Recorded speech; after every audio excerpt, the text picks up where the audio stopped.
Hello मेरे प्यारे दोस्तों, आज मैं फिर आपके सामने हाजिर हूँ गवर्नेंस की क्लास में। और हम टॉपिक जो पढ़ रहे थे वो था फाइनेंशियल मैनेजमेंट, वित्तीय प्रबंधन। इसमें हम बजट का प्रोसेस समझ रहे थे कि बजट का प्रोसेस होता कैसे है, जिसमें मैं आपको दो बातें बता चुका हूँ। पहला, बजट फॉर्मुलेट कैसे किया जाता है, मतलब बजट बनाया कैसे जाता है, और दूसरा बजट पार्लियामेंट में पास कैसे किया जाता है, मतलब उसे इनेक्ट कैसे करेंगे। ठीक है, अब उसके आगे वाला पार्ट आगे चलना है। आगे में पहले हमें दो चीज़ें पढ़नी है। पहला, बजट को इम्प्लीमेंट कैसे करेंगे, अकाउंट्स खाते कैसे बनाए जाएंगे, और ऑडिट कैसे होगी। पहले तो ये दोनों देखेंगे। साथ ही इन दोनों को देखने के बाद हम ये देखेंगे कि घाटे कितने प्रकार के होते हैं, डेफिसिट कितने टाइप का होता है, और दूसरा फिर ये भी देखेंगे कि जो निधियां आप सुनते होंगे, संचित निधि, आकस्मिकता निधि, ये कितने प्रकार की होती हैं। ठीक है, तो पहले मैं इस वाले पार्ट को कंप्लीट करता हूं। तो आ जाए इम्प्लीमेंटेशन में। अब जनरली पार्लियामेंट ने बजट पास कर दिया, राष्ट्रपति ने साइन कर दिया, तो बजट इंप्लीमेंट होगा। अब क्या है, अब जो इंप्लीमेंट होगा वो 1 अप्रैल से लेकर 31 मार्च तक होना है। ठीक है, यहां तक। अब उसमें होता क्या है कि बजट के दो पार्ट हैं, दो ही पार्ट होते हैं। पहला एक्सपेंडिचर, उसके खर्चे, और दूसरा उसके रिसिप्ट, मतलब उसकी प्राप्तियां। ठीक है, मतलब आमदनी। ठीक है, अब जो प्राप्तियां होती हैं उसके लिए तो दोनों डिपार्टमेंट अपना अपना काम करते हैं। पहला central board of direct tax CBDT, और दूसरा central board of goods and service tax department. ये मैं बता चुका हूं आपको, लास्ट में एक्साइज एंड कस्टम था, वो खत्म हो गया ना, है ना। तो ये तो इंडिया के सारे जितने भी डायरेक्ट टैक्स होते हैं उन्हें कलेक्ट करता है पूरे साल भर तक। और ये इंडिया में जो GST बचा है, GST कलेक्ट करता है पूरे इंडिया के अंदर। और साल भर तक ये इकट्ठे करते जाएंगे, और एकत्रित करते करके इन ये डालते हैं कहाँ पर, मतलब जमा किस में किया जाता है। तो भारत की एक संचित निधि होती है, एक कंसोलिडेटेड फंड होता है। ठीक है, उसमें इसको रखते हैं। ठीक है, ये कौन से संविधान के अनुच्छेद के तहत है, आर्टिकल 266, 266। आप लोगों को सारे अनुच्छेद याद नहीं करने, कुछ ही याद करने हैं जो मैं आपको बता रहा हूँ, बस मैक्सिमम नहीं, बाकी नहीं। ठीक है, तो ये कलेक्ट कर करके सब इसके अंदर डालते रहते हैं, यहाँ तक है। इसलिए इसके पार्ट में ज़्यादा कोई दिक्कत है नहीं, आपसे कभी कुछ नहीं पूछा जाएगा, क्योंकि इसमें इंप्लीमेंटेशन बहुत सिंपल होता है। नेक्स्ट, एक्सपेंडिचर वाला जो पार्ट है, उसके लिए सीधा क्या होता है कि जो संसद खर्चे की अनुमति देती है वो राष्ट्रपति को देती है। क्योंकि बजट संसद में किसके नाम से गया था, राष्ट्रपति के नाम से। पार्लियामेंट में रखवाया किसने था, राष्ट्रपति ने। तो परमिशन जो मिलती है वो प्रेसिडेंट को मिलती है, ये खर्च करने की परमिशन प्रेसिडेंट को मिलती है। और प्रेसिडेंट हर महीने सारे विभागों को, अर्थात सारे मंत्रालयों के लिए पैसे आवंटित करता है, उन मंत्रालयों को सबको पैसे देता है। ठीक है यहाँ तक। तो अब क्या है, अब समझना, ये सारे के सारे मंत्रालय, जैसे मान लो गृह मंत्रालय को होम मिनिस्ट्री को दिए, डिफेंस मिनिस्ट्री को दिए, है ना, HRD मिनिस्ट्री को दिए, XYZ सबको दिए, तो ये सब इसका प्रयोग सही से कर रहे हैं, कहीं गलत तो नहीं कर रहे, कहीं इसका मिसयूज या दुरुपयोग तो नहीं कर रहे। इन पर नजर रखने के लिए एक ऑफिसर होता है इंटीग्रेटेड फाइनेंशियल एडवाइजर, एकीकृत वित्तीय सलाहकार। इसकी स्थापना जो हुई थी वैसे 1974 में हुई थी, लेकिन ऑफिशियल रूप से 75-76 से माना जाएगा, मतलब 1974 में हुई थी, लेकिन अब प्रॉपर तरीके से 1975-76 से इसको इंडिया में लॉन्च किया गया है। ये इस बात पर नजर रखता है कि सारे मंत्रालय जो हैं वो अपना अपना कहीं पैसे का दुरुपयोग तो नहीं कर रहे हैं, पैसे का कोई नुकसान तो नहीं हो रहा, वगैरह वगैरह। मतलब एक समझ सकते हैं आप, ये एक संरक्षक की तरह कार्य करता है, एक ये देखता है कि कोई गड़बड़ तो नहीं हो रही है। इस तरीके से साल भर तक ये इंप्लीमेंट करेंगे, और इस तरीके से साल भर तक ये इंप्लीमेंट करेंगे। तो इसलिए इंप्लीमेंटेशन वाले पार्ट में तो कोई प्रॉब्लम है नहीं। इंप्लीमेंटेशन में आपसे कभी भी UPSC कोई क्वेश्चन पूछती भी नहीं, और क्वेश्चन बनता भी नहीं है। क्वेश्चन जो बनेगा वो बजट फॉर्मुलेशन, बजट बनने से, और बजट के जो क्या कहते हैं पार्लियामेंट में पास होने से, वहां से क्वेश्चन उठेगा। अब जो मेन पार्ट है वो है खाते बनाने का और उसके खातों की जांच करने का। तो समझ लेते हैं। अकाउंट्स एंड ऑडिट, लेखांकन एवं लेखा परीक्षण, मतलब खाते बनाए कैसे जाएंगे और उसकी जांच कैसे होगी, समझिएगा। तो यहां दो बातें हैं, दो बातें। 1976 से पहले कुछ और सिचुएशन थी, बिफोर 1976, और 1976 के बाद कुछ और कंडीशन है उसके बाद। तो पहले मैं इसकी बात कर रहा हूं और फिर उसकी बात करूंगा बाद में क्या हुआ है। ऐसा है, बजट तो केंद्र सरकार का भी बनता है और बजट राज्य सरकार का भी बनता है। तो 1976 से पहले सीएजी जो बॉडी है वही भारत सरकार के खाते बनाती थी, मतलब अकाउंट्स मेंटेन करती थी, मतलब खाते बनाती थी।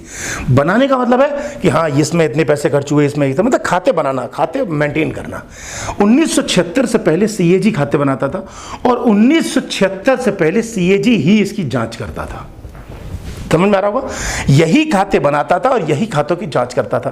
अब एक बात सोच के देखो, दिमाग लगाना, क्या ऐसा सही है कि मैं ही खाते बना रहा हूं और मैं ही उसमें कमी निकालूंगा, मैं ही उसकी जांच करूंगा? तुम्हें लगता है कि मैं कमी निकाल पाऊंगा, उसमें से गड़बड़ निकाल पाऊंगा? नहीं ना।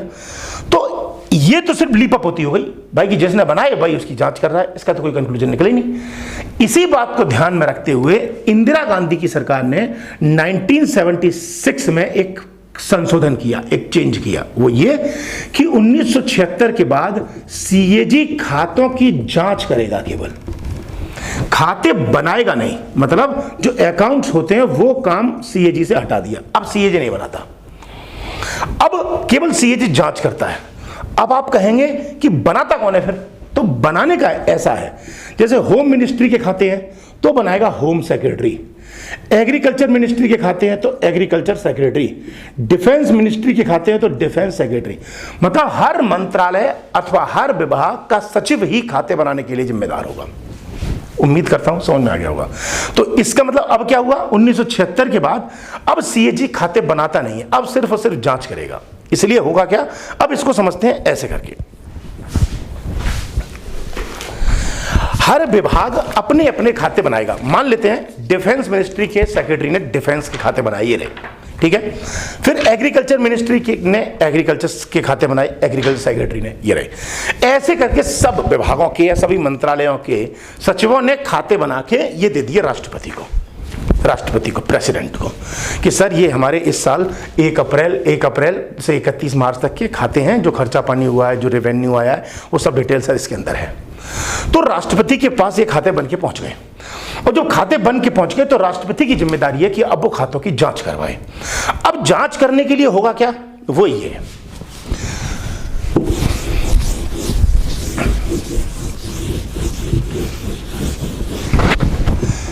जांच करने के लिए राष्ट्रपति यानी प्रेसिडेंट सीएजी को बुलाएगा, comptroller auditor general of India. Bharat के संविधान के अनुच्छेद 148 में इसका प्रावधान है।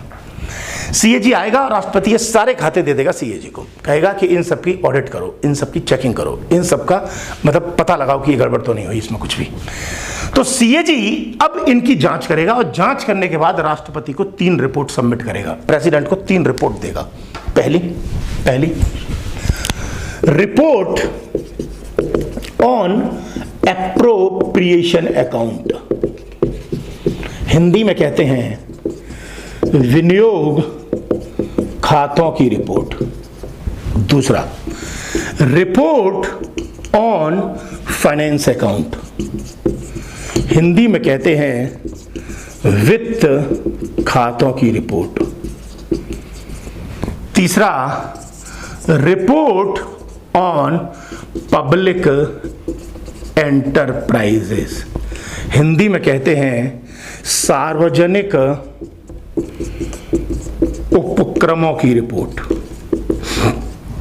अब क्या है, ये रिपोर्ट जो है, इस रिपोर्ट में सरकार के एक्सपेंडिचर या खर्चों का डाटा है। मतलब जो भारत सरकार ने 1 अप्रैल से 31 मार्च तक जितने भी सरकार के खर्चे हुए हैं वो सब इसके अंदर होंगे। और इस रिपोर्ट में भारत सरकार ने जो टैक्स लगाया है, कर एकत्रित किए हैं, उसका डिटेल है कि कैसे कैसे कहां से आया, मतलब कहां खर्चा हुआ इसका रिकॉर्ड इसमें है, कहां से आया कितना कितना इसका रिकॉर्ड इसमें है। और इसके अंदर जितनी भी सरकार की गवर्नमेंट कंपनियां हैं उन सभी कंपनियों का रिकॉर्ड है। सेल भेल वगैरह वगैरह वगैरह XYZ, है ना। ये 3 रिपोर्ट आ गई और राष्ट्रपति को सीएजी ने दे दी कि सर ये रही रिपोर्ट, आप अब देख लो क्या करना है।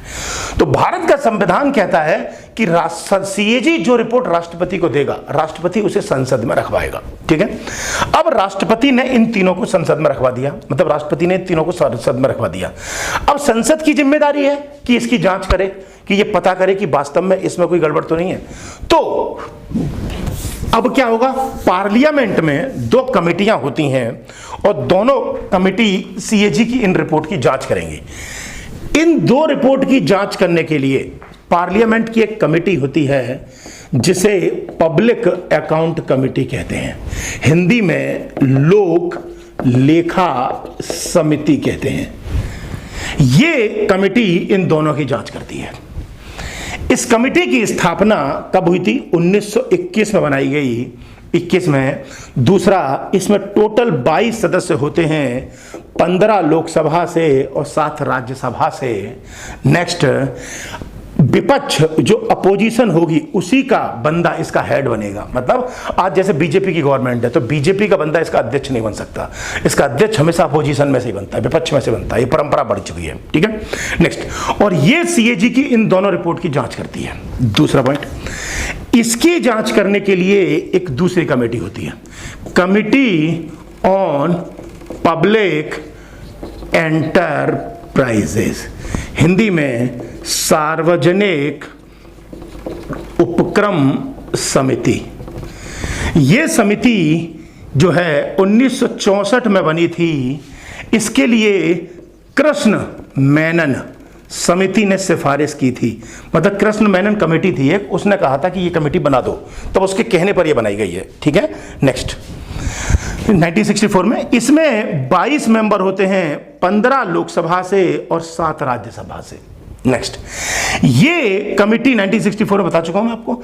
इस कमिटी का बंदा किसी भी पार्टी से हो सकता है, सत्तारूढ़ से भी और विपक्ष से भी, मतलब विपक्ष से भी, दोनों से, ठीक है।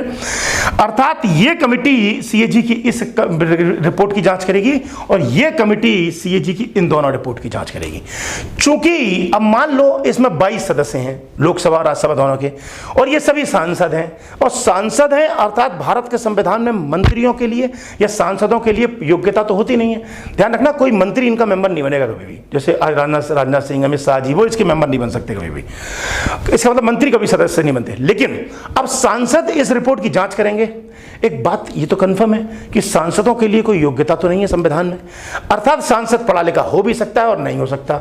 और मान लो सीएजी की रिपोर्ट की जांच करते समय उसको कुछ समझ में नहीं आया सांसद को, या इस कमेटी को समझ में नहीं आ रहा, तो वो सीएजी से पूछेंगे कि इसका मतलब क्या है। इसीलिए यह कहा जाता है कि सीएजी इस कमेटी का एडवाइजर होता है, मित्र होता है, सलाहकार होता है, दार्शनिक होता है। क्यों? क्योंकि इसकी हेल्प करता है। ये क्लियर हो गया। इस तरीके से भारत सरकार बजट बनाती है, पहले मैंने बनाना बताया, फिर संसद में पास कराना बताया, फिर उसके बाद में इंप्लीमेंट कैसे होता है वो बताया। इंप्लीमेंट वाला इंपॉर्टेंट नहीं है आपके लिए। फिर खाते बनते कैसे और खातों की जांच कैसे होती है ये बताया आपको। क्लियर है यहाँ तक? उम्मीद करता हूं कि ये वाला पार्ट समझ में आ गया होगा फाइनेंशियल मैनेजमेंट में। अब बात आती है 2 चीजों की, वो दोनों भी समझा देता हूं। पहला घाटे के प्रकार। तो इसको समझने के लिए कुछ टेक्निकल चीजें हैं, वो समझना पहले, तो आपको ये समझ में आ जाएगा, बहुत आसानी से समझ में आ जाएगा, नो डाउट। पहला कि बजट किन चीजों से मिलकर बनता है। बजट में 2 पार्ट होते हैं। पहला एक्सपेंडिचर, खर्चे। दूसरा रिसिप्ट, प्राप्तियां मतलब आमदनी और जाना, ठीक है। खर्चे कितने प्रकार के होते हैं? 2 प्रकार के। पहला कैपिटल एक्सपेंडिचर, पूंजीगत प्राप्तियां, पूंजीगत व्यय। दूसरा रेवेन्यू एक्सपेंडिचर, हिंदी में राजस्व व्यय। और खर्च प्राप्तियां कितने प्रकार की होती हैं? कैपिटल रिसिप्ट, हिंदी में पूंजीगत प्राप्तियां, और रेवेन्यू रिसिप्ट, हिंदी में राजस्व प्राप्तियां। अब आप कहोगे कि ये चारों हैं क्या, तो सीधा सा सिंपल सा मतलब है, कोई भी ऐसा खर्चा जिससे सरकार की कैपिटल नहीं बनती, संपत्ति अर्जित नहीं होती, वो रेवेन्यू एक्सपेंडिचर कहलाता है। जैसे आर्मी वालों की सैलरी दी, टीचर की सैलरी दी, पुलिस वालों की सैलरी दी, कोरोना से लड़ने के लिए सरकार मैनेज कर रही है, खर्चा कर रही है, तो क्या इससे सरकार की संपत्ति बन रही है? क्या सरकार की कैपिटल क्रिएट हो रही है? क्या सरकार की एसेट्स क्रिएट हो रही है? नहीं। तो ऐसा कोई भी खर्चा जिससे एसेट क्रिएट नहीं होती, वो रेवेन्यू एक्सपेंडिचर कहलाता है। और कोई भी ऐसा खर्चा जिससे सरकार की गुड्स, सरकार का सामान, सरकार की एसेट, सरकार की संपत्ति या कैपिटल क्रिएट होती है, उसे कैपिटल एक्सपेंडिचर कहते हैं। क्लियर है? कोई भी, अब ये दोनों क्लियर हो गए, जो ऐसा खर्चा जिससे कैपिटल क्रिएट नहीं हो रही है वो ये, और जो हो रही है वो ये। अब जैसे ही रेवेन्यू रिसिप्ट, कोई भी ऐसा आमदनी जो सरकार हक के रूप में लेती है, जैसे टैक्सेस हैं, वो सब के सब रेवेन्यू रिसिप्ट कहलाते हैं, हक के रूप में। और कोई भी ऐसी प्राप्ति जो सरकार की संपत्ति से आती है, मतलब सरकार ने संपत्ति खड़ी की थी, उस संपत्ति से जो प्राप्त हो रहा है वो कैपिटल कहलाता है। दोबारा सुन लो, सरकार की कैपिटल से नहीं, हक या लायबिलिटीज या जिम्मेदारी के रूप में सरकार जो लेती है, जैसे आप पर टैक्स लगाती है, वो रेवेन्यू रिसिप्ट है। दूसरा, कोई भी ऐसी प्राप्ति जो कैपिटल के रूप में आती है, कैपिटल या संपत्ति बनाई थी हमने, उस संपत्ति से जो हमें मिल रहा है, आप ऐसे समझ लें। ठीक है? आप इसको सिंपल भाषा में समझने के लिए आप ऐसे समझ सकते हैं, आप अपनी फैमिली में देखना, क्लियर हो जाएगा बहुत आसानी से। कोई भी ऐसा खर्चा जिससे आपकी संपत्ति क्रिएट नहीं हो रही, वो ये है। जैसे दूध वाले का बिल, बच्चे के स्कूल का फीस वगैरह वगैरह, प्रेस वाले का बिल, ये सब ये। कोई भी ऐसा खर्चा जिससे आपकी संपत्ति बनती है, आपके फादर ने बाइक खरीदी, क्या था ये? संपत्ति बन गई। ऐसे ही रेवेन्यू, पिताजी कमाते हैं, नौकरी ड्यूटी जाते हैं, 10 घंटे काम करते हैं, उसके बाद महीने में तनख्वाह आती है, वो रेवेन्यू रिसिप्ट, उनका हक है सैलरी लेना। कोई भी ऐसा खर्चा जो कैपिटल से प्राप्त हो रहा है, मतलब आमदनी जो कैपिटल से प्राप्त हो रहा है, पिताजी ने एक मकान बनवाया, उसका ऊपर वाला फ्लोर किराए पे चला दिया, वो कैपिटल रिसिप्ट है, ऐसे समझ ले। अब घाटे कितने प्रकार के होते हैं उसको यहीं से निकालेंगे, और आसान तरीके से निकल जाएगा। पहला घाटा होता है, अदर कलर यूज करता हूं तो समझ में आसान नहीं जाएगा। पहला घाटा होता है रेवेन्यू डेफिसिट, हिंदी में कहते हैं राजस्व घाटा। इसको निकालने का सीधा मतलब है, जहां जहां रेवेन्यू लिखा हुआ है, इन चार में रेवेन्यू लिखा है, दोनों को उठाओ। रेवेन्यू एक्सपेंडिचर, कैपिटल नहीं उठाना, कुछ भी कैपिटल कुछ नहीं उठाना, रेवेन्यू उठाओ। रेवेन्यू एक्सपेंडिचर रखो, मतलब राजस्व व्यय, ये रखो। रेवेन्यू रिसिप्ट, ठीक है, राजस्व प्राप्तियां। इसमें खर्चा ज्यादा हो जाए और आमदनी कम हो तो वो राजस्व घाटा कहलाएगा।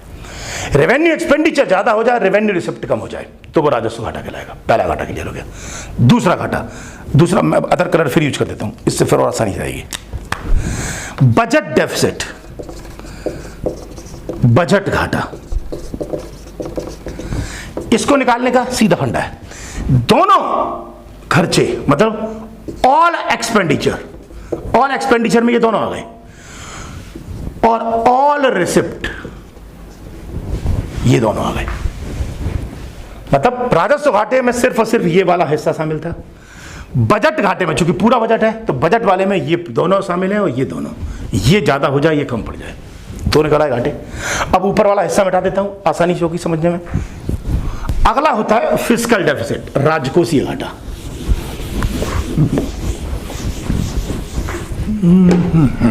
ठीक है, फिस्कल डेफिसिट,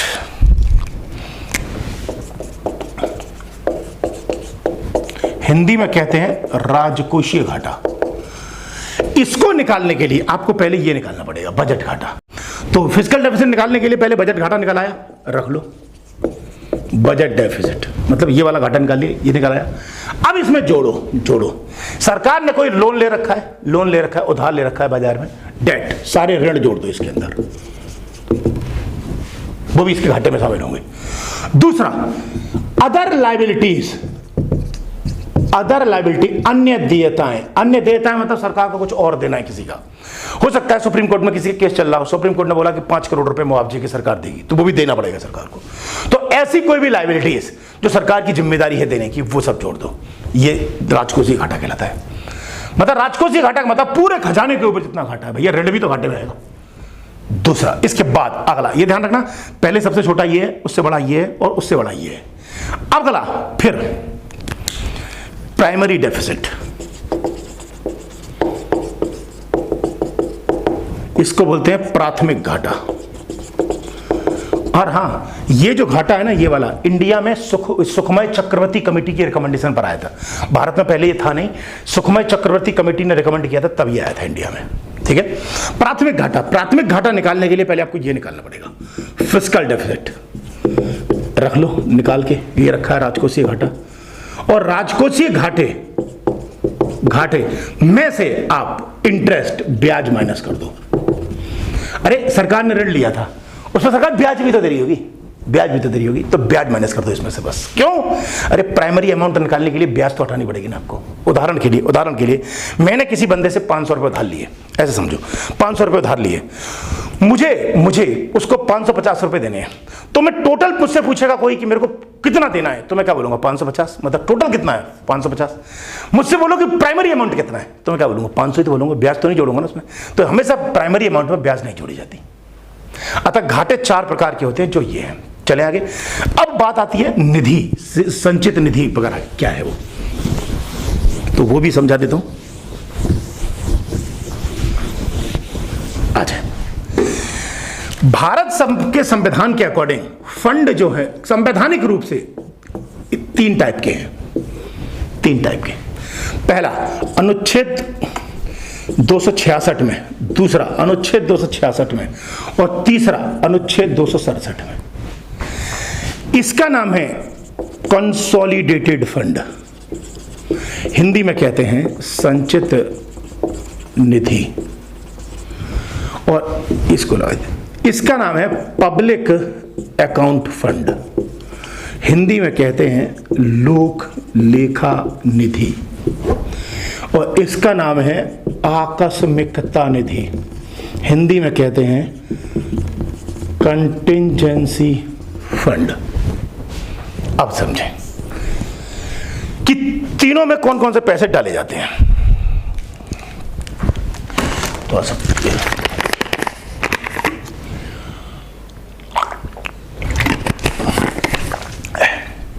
आ जाए, जनता से, ये मान लो संचित निधि एक ये डब्बा है, ऐसे मान लेते हैं। जनता से जो भी टैक्स लिया जाएगा वो सब इसमें डाला जाएगा, और सरकार जो भी खर्च करेगी वो सब इससे करेगी। आप ऐसे समझ लें, कोई भी खर्चा जो सरकार का है, आर्मी की सैलरी, पाकिस्तान को उधार दिया, किसी को भी कुछ भी किया, हमने झाड़ू वालों को दिए, कुछ भी किया, सब इससे करेगी। जो भी टैक्स होगा, जीएसटी, कॉर्पोरेशन टैक्स, जो भी आपके मस्तिष्क में आए, इनकम टैक्स वगैरह, सब इसके अंदर डाले जाएंगे। अर्थात संचित निधि सरकार का अधिकार होता है, अधिकार, राइट होता है। क्योंकि टैक्स लेना आपको सरकार का अधिकार है। क्योंकि सरकार आपको सुविधाएं देती है। नेक्स्ट, सरकार का अधिकार है टैक्स लेना, और सरकार की जिम्मेदारी भी है आपके लिए खर्च करना, क्योंकि वो आपका विकास करती है। अतः संचित निधि अधिकार और जिम्मेदारी दोनों का समायोजन है। राइट्स और लायबिलिटीज, राइट्स और ड्यूटीज दोनों को जोड़ती है। क्लियर हो गया? दूसरा, लोक लेखा निधि उधार की निधि होती है, उधार की। सरकार जब भी जनता से कोई उधार लेती है, आपसे उधार लिए हैं, वो सब लोक लेखा निधि में डाले जाएंगे। अब ऐसा तो नहीं है कि आपने उधार नहीं दिए होंगे, दिए नहीं, सरकार को बहुतों ने दे रखे हैं, 1 लाख 2 लाख रुपए। आपके पिताजी का प्रोविडेंट फंड कटता होगा, आपने डाकखाने में 1 लाख की एफडी करा रखी है। ये क्या है एफडी? उधारी तो दे रखा है आपने सरकार को 1 लाख रुपए। अरे कल जब जरूरत पड़ेगी आपको, कल को आपको अपनी शादी करनी है, बच्चों की शादी करनी है, तो उस पैसे जो इकट्ठे पड़े हुए हैं आपके एफडी तोड़ लो, ब्याज सहित दे देगी वापस। सरकार मना करती है कभी आपको? नहीं। अर्थात कोई भी ऐसा कोई अमाउंट जो उधार के पॉइंट ऑफ व्यू से दिया गया है, वो लोक लेखा निधि कहलाता है। क्यों? इसीलिए तो इसका नाम है पब्लिक अकाउंट। आप ही का तो खाता है, आप ही का तो पैसा है। नेक्स्ट, आकस्मिकता निधि क्या है?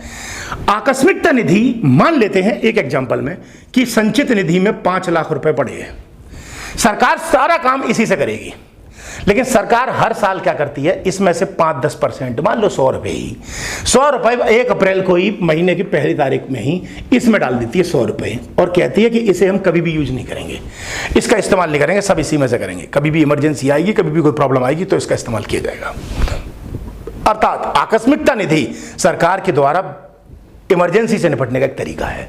और जब सरकार का ये भी खजाना लगभग कमजोर पड़ जाता है, ध्यान रखिएगा, इसका इस्तेमाल सरकार नहीं करती, कभी भी रेयर केस करेगी, इसका इस्तेमाल कभी नहीं करती सरकार इससे निपटने के लिए पहले तो काम इसी से चलाएगी, दूसरा, इससे निपटने के लिए सरकार के पास बहुत सारे फंड और भी थे, जैसे national disaster management relief fund, जो भारत में प्राकृतिक आपदा आएंगी तो उनसे निपटने के लिए था, या अभी कोरोना क्राइसिस के लिए सरकार ने PM केयर्स बना दिया। ये सिर्फ और सिर्फ जनता से जो लिया गया पैसा है, जो जनता डोनेट कर रही है, उसी से सृजित किया है। सरकार ने कोरोना के लिए भी इसका इस्तेमाल नहीं किया, इसका इस्तेमाल बहुत बड़ी विडंबना में होगा जब सारे रास्ते बंद हो जाएंगे तब। इसका तात्पर्य ये हो गया, ये सेव करके रखते हैं हम हमेशा, इसे हम कभी भी खर्च नहीं करके चलते। उम्मीद करता हूँ समझ में आ गया होगा। आज मैंने बजट का इम्प्लीमेंटेशन बता दिया है, बजट में अकाउंट्स और खाते बनाए कैसे जाते हैं और खातों का मतलब जांच कैसे होती है ये समझा दिया है, साथ ही घाटे कितने प्रकार के होते हैं ये समझा दिया है, और जो निधि हैं वो कितने प्रकार की होती हैं वो समझा दिया गया है। बाकी इसके आगे गवर्नेंस के नेक्स्ट वॉल्यूम पर कल मिलते हैं, तब तक के लिए